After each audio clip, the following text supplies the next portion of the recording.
inkastoo gabdha meesha ay farfadhiyaan maamaadayda qaraar way iska oranaya xukum jilicsan iyo gud jilicsan midna khayr ma leh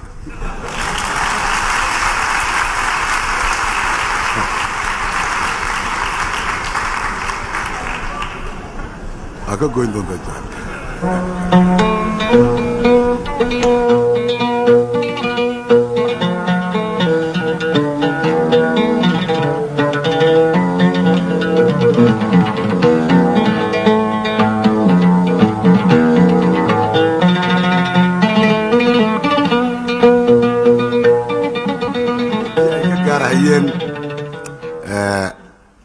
awood hanasho hawsha gaarka ahayd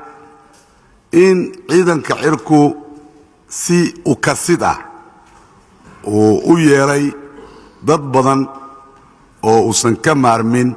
markii isaga ahayd oo ambalaha duuliyayaal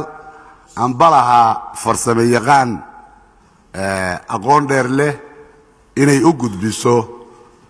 gaadiidka cirka Soomaaliyeed tabta iyo siyaasadda taasu ku fulaysay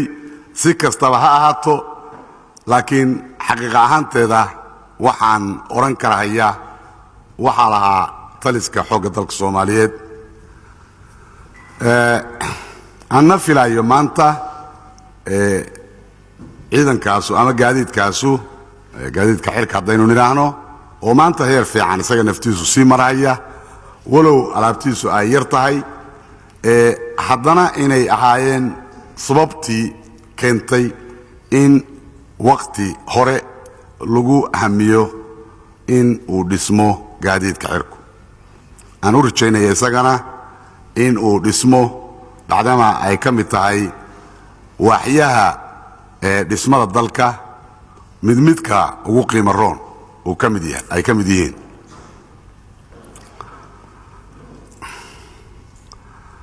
waxaan isleeyahay haddaan dib u soo noqdo ciidanka cirka ma inkastoo niyo aynu haynay aanu garan karaynay qiimaha ugu fadhigi karo dalka daaficiisa iyo dhismihiisa guudba ma ay noo suurageli kartay inuu dhismo haddii aynaan u helin saaxiibo daacada waxaan shaki iga jirin wax waa kaga birigsiin lahayn laakiin kolnaba ma aynu gaari karneen heerka maanta aynu marayno saaxiibadaas aan sheegayaa waxay yihiin itixaadka Soviet Union oo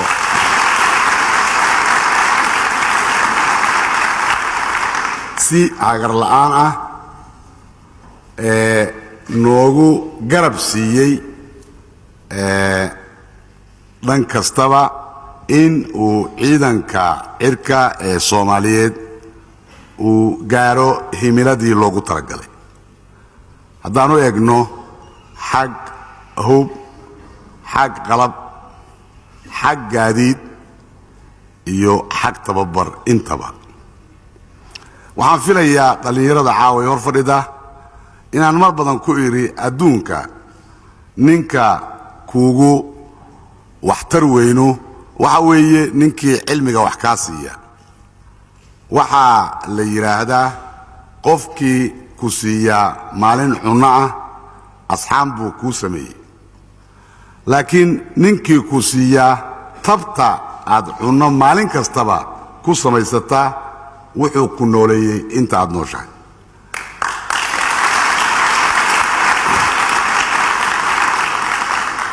waxaan uga golleeyahay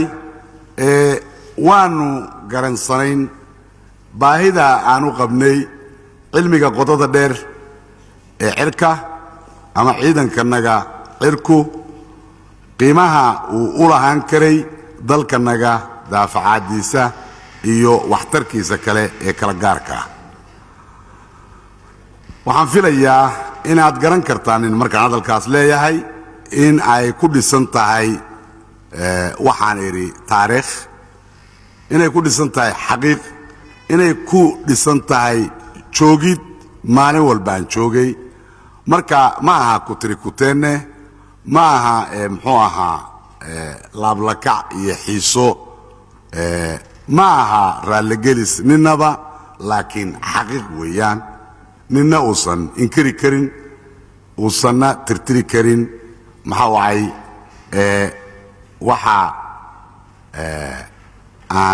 anoo hadalkaa leh aan ahaa kii ka mid ahaa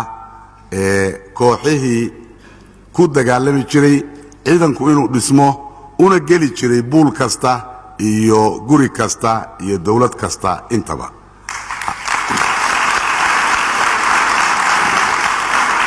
marka waxaan oran karayaa nooma ay suuro gasheen heerka maanta aan joogno inaannu gaarno haddii aan saaxiibka lilaahaya oo ummadda soomaaliyeedna u lilaahaya muxuu ahaa xoogga dalka soomaaliyeedna si khaasa ugu lilaahaya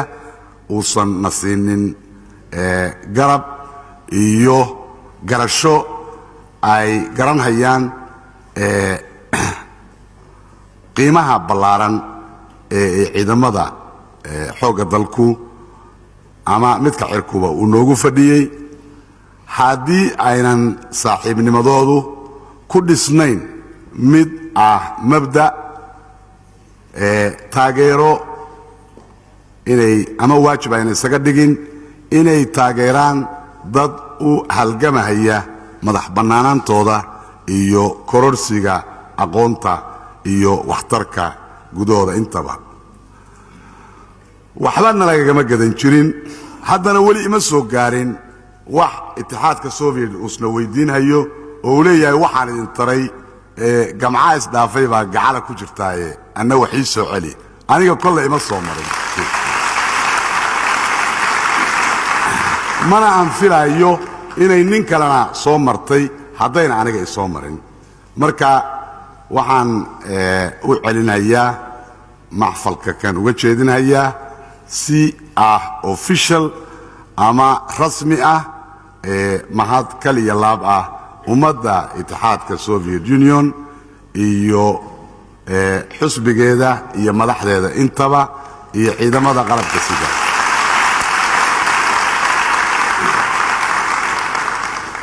waxayna ku qormaysaa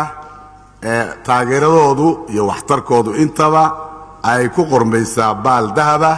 taariikhda ciidamada taariikhda ummadda Soomaaliyeed gaar ahaanna taariikhda ciidamada waddanka xoogga dalka uu ka samaysan yahay markaan u soo kaco xagga ciidamada guud ahaanteeda hadayto waxaan kaftanka halka kan ahaa ee caado u ahaan jiray ciidamadu inay isku tuurtuuraan haddaan u soo laabto waxaa taariikh ahaan jirtay ciidamada badda cirka iyo dhulku inkastoo loo sameeyey dhammaantood inay daafacaan mabda' qura ama dan qur'a haddana markaan dib u kaco dagaalkii labaad caalamiga ahaa waxaa jirtay in ay ku dhex jiri jireen wakhtigaa ka hor isu tafaahum ballaaran oo ku dhisan isla weynaan been oo mid walba ay geesteeda u dhisnayd waxaa soo baxay markii dagaalkaas dhammaaday iyadoo la gartay dhibaatooyinka ka abuurmay muxuu ahaa dagaalka isaga in adduunka idil waan filayaa khaas ahaan inagu qoladii aan addoonka u ahayn aan hadda tooda raaco in dib loogu noqdo qorshaynta iyo wada shaqaynta ciidamada dhulka badda iyo cirka